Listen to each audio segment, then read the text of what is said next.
Welcome to the Times of Israel's daily briefing. Today is Saturday, July 6th, day 274 of the war with Hamas.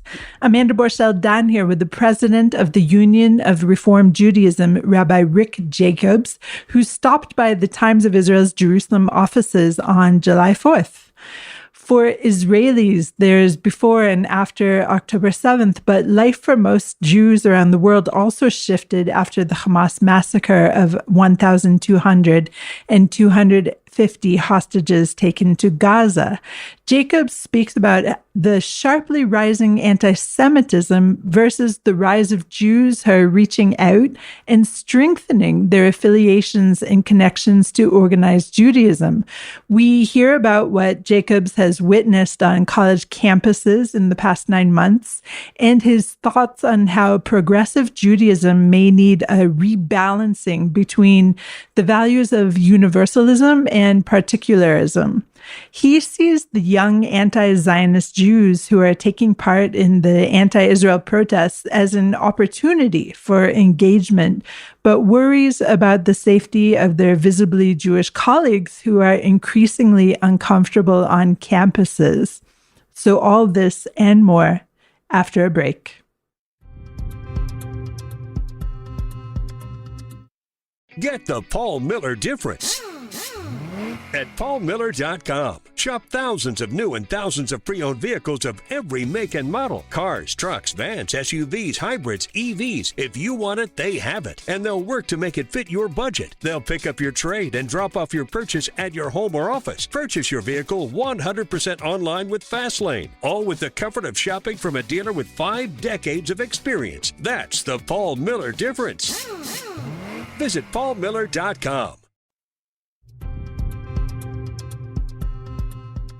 Rick, thank you so much for joining me today in the Jerusalem offices of the Times of Israel. Great to be with you again. And we last spoke at the end of October when, of course, Israel was still reeling, freshly mourning from everything that happened on October 7th. You've been back to Israel several times since, and so I'd like to hear your thoughts about the progressive changes you've seen in Israel since October 7th. Yeah, so in the last time we spoke on October 27th, it was literally, for me, a visit from Shiva to Shiva. And the initial shockwaves of the attack on October 7th and the beginning of the war. So it was literally the very beginning. And then each subsequent visit, obviously the war is still going. The hostages are still, in captivity and is tearing the fabric of the Jewish people's heart. And hopefully the world's conscience, but not so much on that world's conscience at the moment. And we've also seen in that, period of time, the remarkable outpouring of, Israelis, the civil society, the people who've just stepped in. When I was here in the winter with my leadership of the reform movement, we were also, picking strawberries. We said, we're here obviously to an act of solidarity, but we also want to be of use and to really have a chance to hear direct testimony from the families who buried loved ones, either from the Nova Festival or in the communities along the Gaza border with whom we're very, very close. So I would have to say that the mood of the country, you can walk around Jerusalem today, you could feel like the country is not at war, right? People are going about their business. It's not that there isn't trauma in every heart, in every person that you see. Everyone's got a story to tell about their neighbor and their cousin, and in some cases, their immediate family. The losses are so real. And you also feel this increasing political pressure here.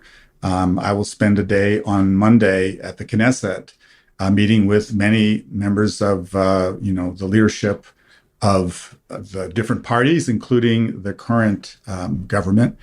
And it's pretty clear that there is a lot of anxiety about the political process being stuck. I also have been spending time with our rabbis, our Reform rabbis, who have been unbelievable in holding their communities up and together, and that pastoral work that is so critical. So it's just been, frankly, a year of intensity and pain and anxiety. But I have to say, it's not exactly a calm moment in, North America. We're obviously facing this uptick of anti-Semitism. we're living in an October 7th reality, which also means that there is more openness and desire among the Jewish people to learn about Judaism. We've not seen this. The door is wide open. There are more conversions taking place across the spectrum. That's not just Reform, conservative, Reconstructing Judaism, Orthodox. So we're seeing this doubling down on what does it mean to be a Jew today? How has this war and the uptick in anti-Semitism made people have to reflect on, who am I? What is it? People are reflecting on their careers, saying, I've been working in the corporate sector. I want to do something purposeful in the Jewish community. There are people who have said, I send my kid to a summer camp that's a nice summer camp and they do nice activities. I want my kid to be at a Jewish summer camp with Jewish content. So honestly, there are a lot of things about this moment that have been absolutely overwhelmingly painful. There are these little pieces of opportunity for us as a Jewish community to pull people more closely into Jewish life and at the same time pull them more closely to be connected to Israel, not necessarily to a particular political party or a political government, but to the project of the Jewish people that this country is all about. That also feels like it's our daily work. Sometimes it goes pretty well, and there are challenges, obviously, as well. This is really uplifting to hear, I would have to say, because what we journalists generally see from afar is, of course, the negative news. And we're hearing about the uptick in anti-Semitism and how difficult it is to be an open Jew anywhere in the world, essentially, except for here. And so I'd like to hear your thoughts about what it is to be a Jew in New York right now. I don't know if you go around on the streets with a yarmulke. Have you heard any backlash? You, of course, are also wearing the dog tag here in Israel for the hostages. I don't know if you wear that in the States, but both of these are very controversial symbols right now, unfortunately, in the United States, according to the view that anti-Semitism is rampant everywhere. So is it? Yeah, I think New York is in many ways an outlier. I mean, the density of Jewish life in New York is just overwhelming. Outside of Israel, it is the most densely Jewishly populated community. Having said that, I'm not going to be a different person outside my home or outside of our, synagogues and institutions. So occasionally I'll be aware of something. I got on a subway, it was a couple of months ago, and dressed as I'm dressed here, just, who I am. And I got onto the subway car and I quickly looked around. Almost everyone in the subway car was wearing a keffiyeh. They were holding signs, having obviously just been to some kind of protest. I didn't know the nature of who they were, but I noticed for a moment that the car got quiet and people kind of looked at this guy who just stepped in. Now, the doors were still open behind me. I said, this is our city, not mine, not yours, ours. So I stayed. And I could certainly tell people looking me over pretty carefully. I also wanted to make sure to have on my face not fear and not, laughter, but, a sense that, hello. I hear stories from people who have, and particularly my Orthodox close colleagues, for whom walking around parts of the city are, constant invitations for muttering, or for people just to, call out against them. So I get that it's not, without tension, but I also know there are parts of North America where literally, the Jewish community may be the only, small remnant. I mean, I had talked to a high school student who told me that he's the only Jew in his grade in his high school. And he said he was in his literature class. And the teacher they were studying, I think, was Dickens. And the teacher took a pause and asked him, said, "You're Jewish, right?" And I kind of had this, as he told me the story, he kind of thought like, well, I'm not the most popular kid in the school, so this is not the best line of questioning here. But he said, yes, kind of nodded and kind of looked around the room to see if that already. She said, would you help explain to the class what Israel's doing in Gaza? And he said, I did not know what to say. And I didn't know who to even bring it to. Clearly, the teacher kind of put me right under that proverbial bus. And I wasn't sure that the principal or the administration of the school really wanted to hear my story or come to my defense. But when we've been meeting regularly with elected officials and appointed officials, like the Secretary of Education or the Homeland Security Secretary or the Attorney General, all of whom meet regularly with senior Jewish leaders in America, I wanted to make sure they understood that it wasn't just the college campus. What's happening is also happening in K to 12. And it's happening particularly in places where there's not a lot of Jewish infrastructure. The fear is real.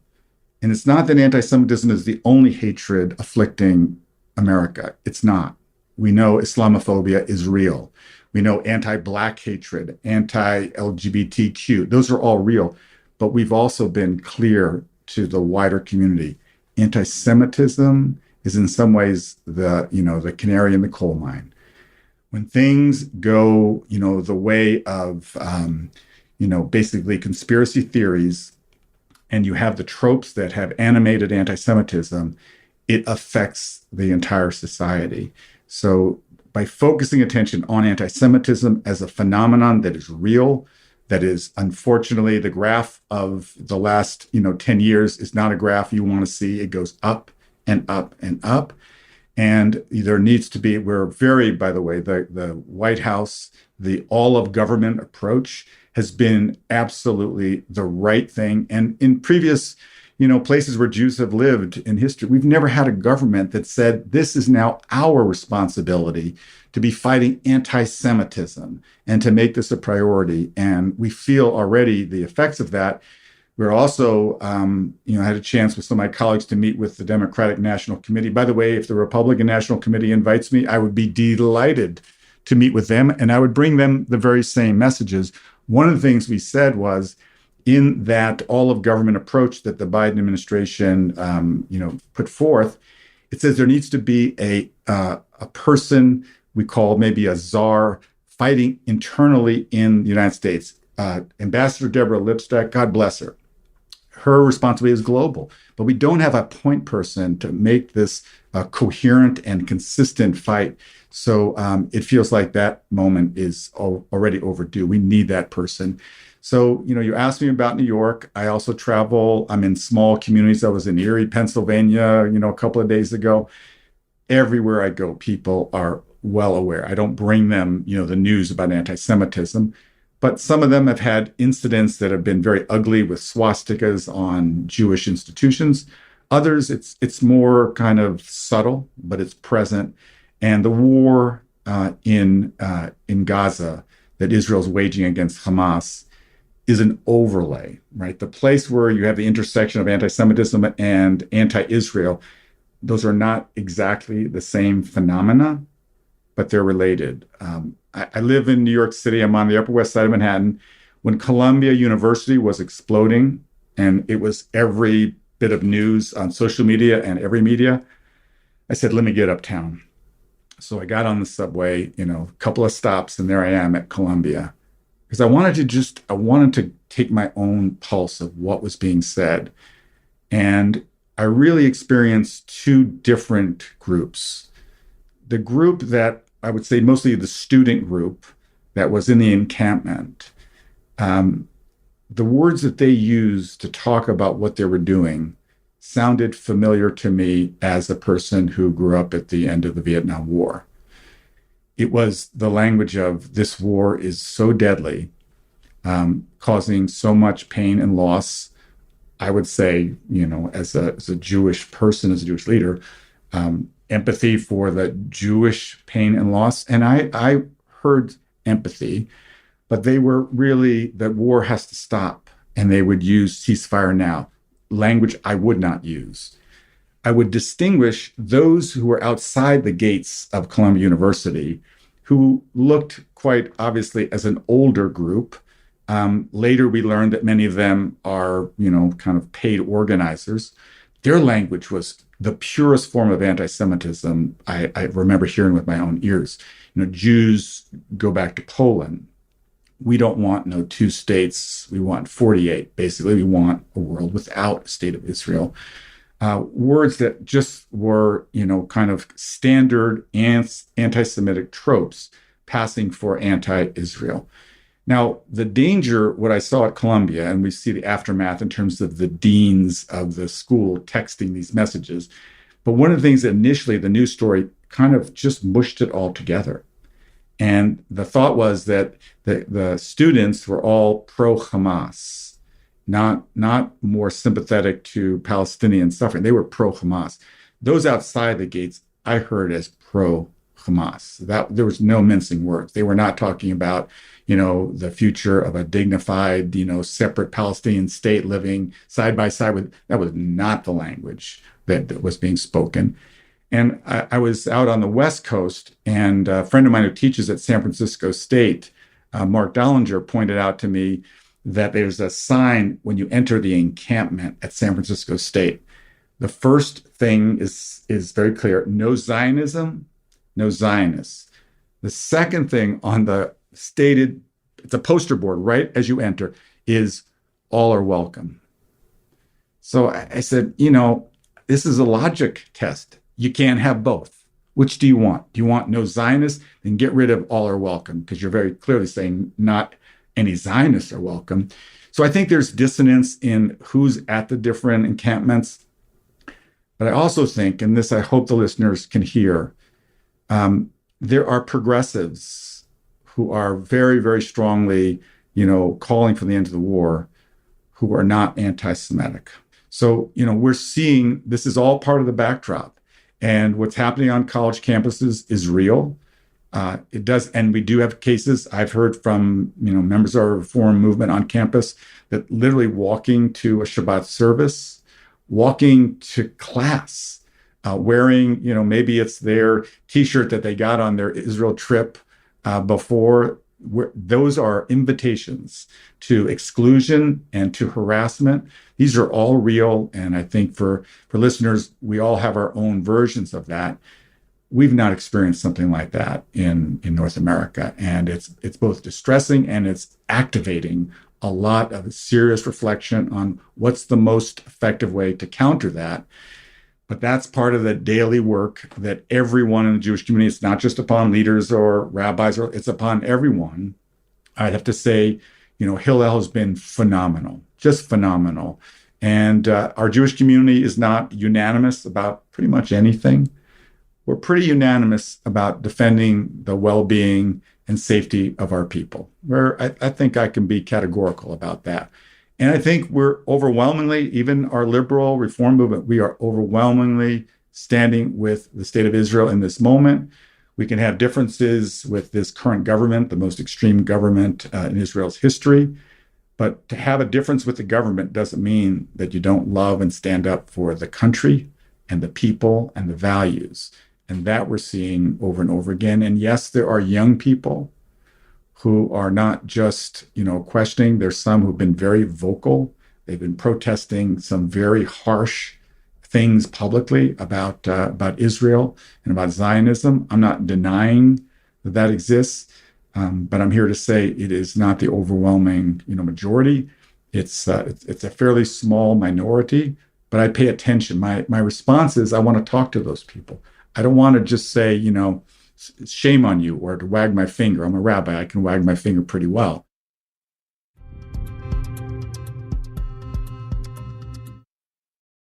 I'm Lazer Berman, a senior reporter at the Times of Israel. Since October 7th, the Times of Israel has been doing its best to accurately cover the war in Gaza, and that's no small task. Few, if any, journalists can report on everything that's actually happening in Gaza. Hamas makes independent work for Gaza-based journalists a life-threatening occupation, and Israel bars Israeli and international journalists from entering without IDF supervision, mostly because it wants to avoid them being killed in the war zone. My colleagues and I at the Times of Israel do our utmost to verify material coming out of Gaza.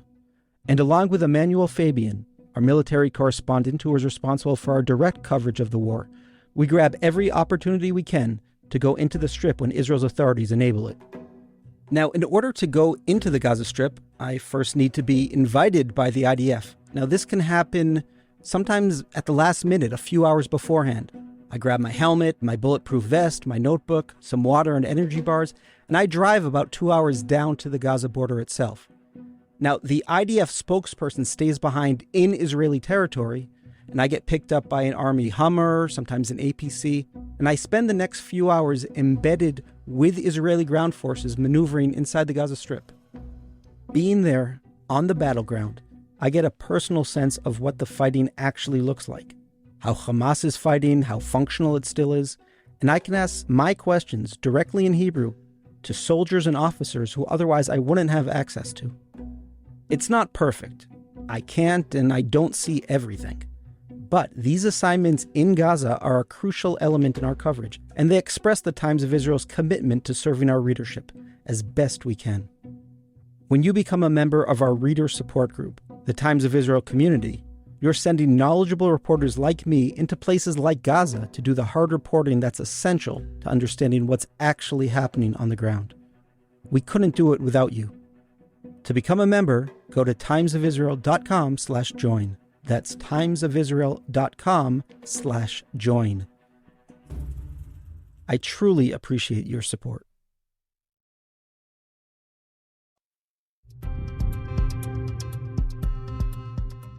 So, Rick, I do want to talk to you a little bit more about the progressives, and especially the progressives within Judaism itself. And there's a lot of, I don't know, perhaps it is urban legend that these progressive youth are the ones who are against Israel. And in fact, some of these progressive Jews are the ones who are running or spearheading the campus protest that you were talking about earlier. I think the progressive community has many facets, and there are clearly progressive Jews among progressives. To say that they're the ones spearheading or organizing all the campus protests and the encampments, I don't think is accurate, but I do think they're very present. And I would also say that some of them are articulating some of the universal Jewish values that they have been taught. And I'm proud that they have been taught and have internalized those, where I think that they have not learned the particularism and, frankly, the obligation to one's family. It's not an either or. It's a both and. I think I can be 100% supportive of Israel in this time of war and needing to defend our country against Hamas, this pernicious and violent ideology. I can also have part of my aorta can be also open to the suffering of innocent Palestinians. I can be 100% supportive of the state of Israel as the homeland of the Jewish people and want to also advocate for one day, it's not going to be tomorrow, it's not going to be next year, but a Palestinian state. I can do all that. So I think one of the things I most want to communicate to those young progressives is this, that you got to carry, there's got to be both of those poles on your moral stances in the world. And, for people who only have Jewish tribalism, have no sense that they have an obligation to the wider world, I say you're missing a whole swath of the Jewish, obligations. So it's just feeling those in dynamic tension.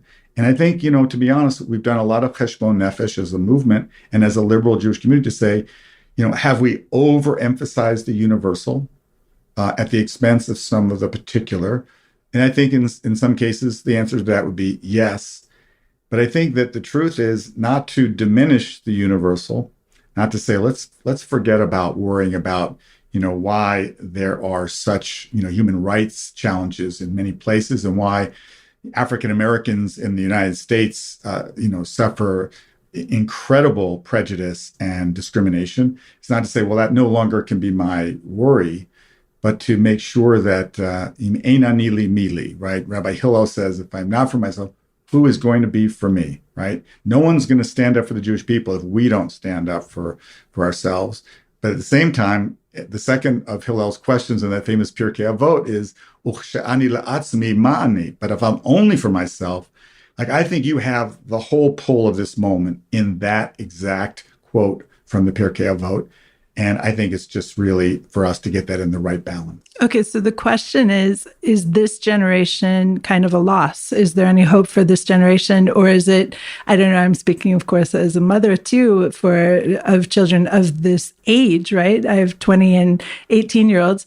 And you have to wonder, okay, these are not fully formed individuals at this point. So where do you see your movement stepping up to, amplify the particularism? Well, I think in so many ways. I mean, we also have a whole group of teens who've been actually in the last year, they've been part of our Teen Israel Organizing Fellowship. And they are not just, young people who have been to Israel, either on a semester program here that we call Heller High or our summer Yalla Israel from last summer, but they've now been, working with mentors to be leaders of their peers. So this is not a moment to fret or just worry, will they carry the flag of the Jewish people?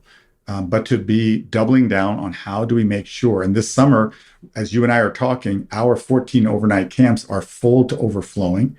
We have our amazing Israeli shlichim who bring such a love of Israel, some of whom just left, months of reserve duty in Gaza and got on planes and flew to North America and are counselors who are maybe co-counseling in a bunk with a counselor who's just come from one of the most liberal campuses, who's coming from a very different reality. And then you have your campers who are, the cross-section of, from cities, from different, and also finding a way to talk together, to learn from one another's experience. I think, this is not a lost generation, not even close. Our job, we're educators, and we bring people close all the time. And part of that is to build on the foundation that they have and to add to it. And that we do through very, very specific programs. But it's not to say we're only going to help the homeless who are Jewish. We're only going to help refugees who come in wearing a kippah. That is not going to be the remedy of this moment. I think we have a clear and incredibly compelling way to live Jewish values. And, we want to just keep planting those deep commitments. I think that the future is not in question, but our work as Jewish communal leaders and educators has to be clear-eyed and ready to do this in more creative and effective ways. You are the head of the largest movement of affiliated Jews in the United States, but the vast majority of Jews are not affiliated in the United States or around the world in general. So the question is, you said earlier in our conversation that many people are reaching out at this point and trying to delve into their Judaism and even become Jews, which is a fascinating topic of conversation unto itself. But tell me a little bit more about the experiences that are leading these people to want to be more connected Jews. I think one is, again, some of it I hear directly from people and some of it I'm just speculating. I think, to be honest, there's such a communal focus in the wider community about Jews and Judaism and anti-Semitism. And I think there are people who say, I don't really understand so much about what being Jewish is. I want to better understand so I can figure out how do I navigate this moment. I also think we're living in a moment where there's so many challenges and pressures and things that just literally deplete us. People looking for a spiritual practice that gives us a way to wake up in the morning with a sense of hope. What are the things I can do to build a more just, more compassionate, more equitable, more caring world? I think people have a feeling that, that project is really demanding. And the Jewish tradition has a whole lot to say. And more than just saying, we have actually practices that have been part of our people for thousands of years. I think people are looking to live more meaningful, more responsible lives. And I think that, it's like someone gave you a gift, but you didn't really open the gift. It's time to open the gift. In the recent presidential debate, Judaism, Israel was one of the focuses. And I wonder how you see the country under another Biden administration versus another Trump administration. Well, let me say that I'm quite nervous. This week's parsha is Korach, and we're reminded of the danger of populism and populist leaders who, kind of don't have a machlok with the Shemaim. They don't have an argument for the sake of heaven. They just have an argument. What I fear most about this moment is that the support for the state of Israel used to be a bipartisan support. And I'm going to just say something that may be hard for some of the listeners to hear, but I think some of that has been weakened from the state of Israel, from political leadership. I sense that the Democratic Party is overwhelmingly supportive of Israel, overwhelmingly. There are a few voices on the far left, and yes, there are some voices on the far right, and those are scary voices, but they are not the dominant voices. And I would hope that we continue to have, no matter Democratic or Republican, strong bipartisan support, strong commitment to eradicate hate and bigotry and discrimination, and specifically anti-Semitism. But democracy feels very much on the ballot. And so does the future of, kind of the multi-racial, multi-religious community. When the Trump administration sowed so much internal division, I am deeply concerned that the language of this campaign is of the same. And I'm concerned that whoever's in office has a deep commitment to the well-being of all of us and has a place in terms of the global responsibility of the United States, not just to Israel, but to Ukraine and to other places where we're watching what's happening in France. Can we be a global leader for the values that we're speaking? It's July 4th. We're here in your offices on Washington Street. I mean, I can't miss all of that symbolism to say our country is all about freedom and the rights of everyone. I want us to double down as Americans on that. And I hope that whatever political leaders we vote into office carry that. But I'm concerned that those commitments are not as strong as they have been across the board. And I think the trend lines, both in Israel in terms of some of the political tendencies towards the extreme right, we're seeing that in our own country, in the US, we're seeing it in France, we're seeing it Hungary. This is a global moment. And frankly, it's a deeply concerning moment for all of us. Though I have to say that sometimes the far left is even more concerning to Jews, for example, as we're seeing, of course, in France as well. The far right and the far left are problematic. And honestly, even in the United States, I would argue. Yeah, well, first of all, we have had a dumb argument for the last years. Where is it worse? Is anti-Semitism on the right worse than anti-Semitism on the left? And I have zero patience for that argument. How about we're opposed to it wherever it is? And we don't start to say, well, it's really only dangerous on that side, not the other. It's horrific. And it's not actually, it kind of is this unvirtuous circle, right? Because the far right and the far left, it converges in a place. So I think we have to be vigilant across the board. And I hope our Jewish community is awake to that, because I definitely saw a lot of people who were only looking at one part of this problem. It's not in one segment. And it's on all of us to mobilize our community to say, this is a responsibility, not only for the Jewish community to protect ourselves, it's also a governmental responsibility. When we met with Merrick Garland, who's the Attorney General, proud Jewish person, it was right before the anniversary of Kristallnacht.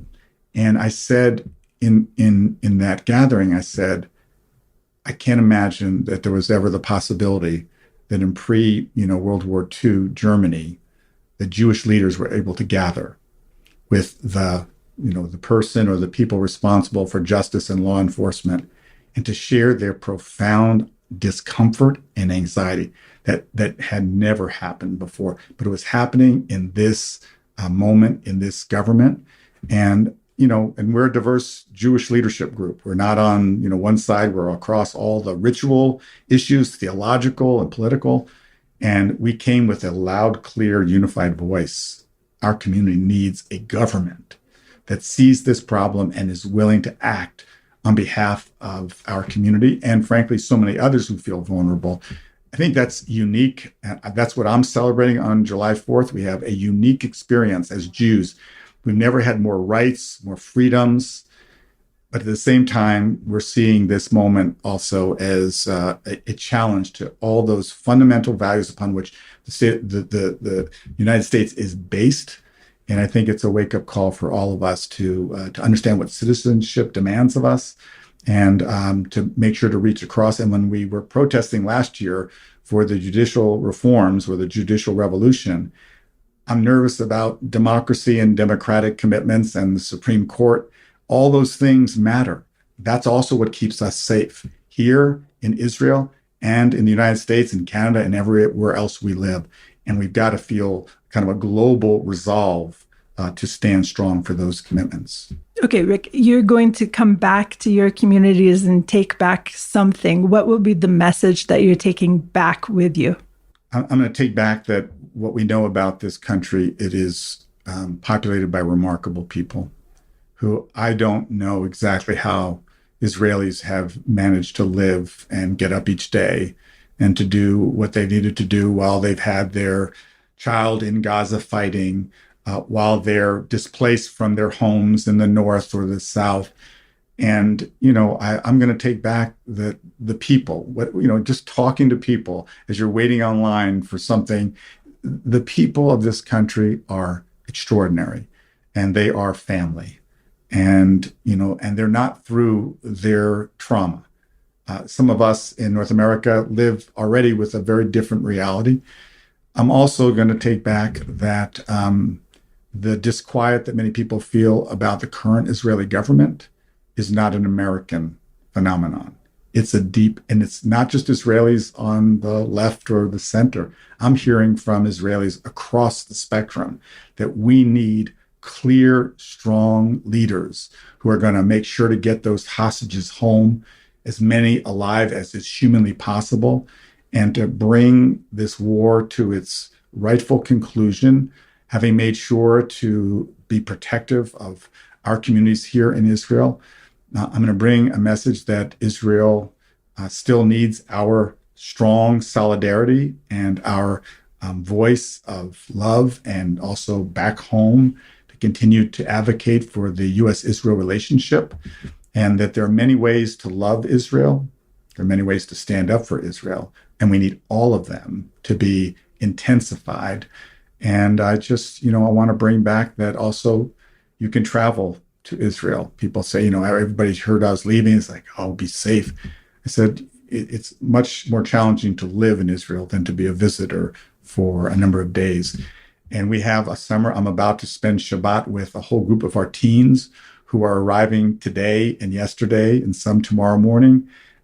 People say, can you send teens to Israel now? You bet you can. Can they have a phenomenal experience? Can they actually have joy while they're here? The answer is yes, they can. And I want people to know that this is not a war zone where people are literally in their bomb shelters. People are going to work, some at great cost because they've been serving for months. And some of the issues that we see, the Haredi draft, you can hear plenty of discussion about all these things. But at the end of the day, this is the project of the Jewish people. We're one people. We disagree on just about everything. And at the same moment, we also feel this deep sense of solidarity, which I have felt every day of my life. I feel it today. And it's a commitment that we don't take for granted in the next generation or in, the seniors of our movement and the Jewish community. This is a moment for us to lean into all of the ways that we are obligated to be a Jewish community that lives our values, cares about, all of our family here and in danger, not only in North America, but in France and everywhere else where Jewish life is at risk. But that's one of the things that we're called as a Jewish people, to be a kingdom of priests and a holy people. We got holy work to do. I look forward to doing even more with more people. Thank you so much. Thank you.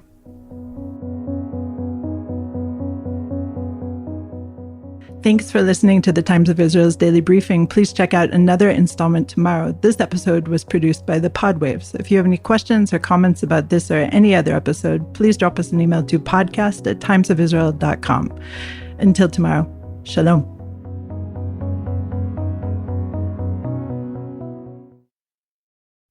Gatorade. Studied, tested, proven. With over 50 years in the making, it's scientifically researched and game-tested to help replace the electrolytes you lose in sweat. Buy 2 Gatorade 28-ounce bottles for $5 at 7-Eleven today.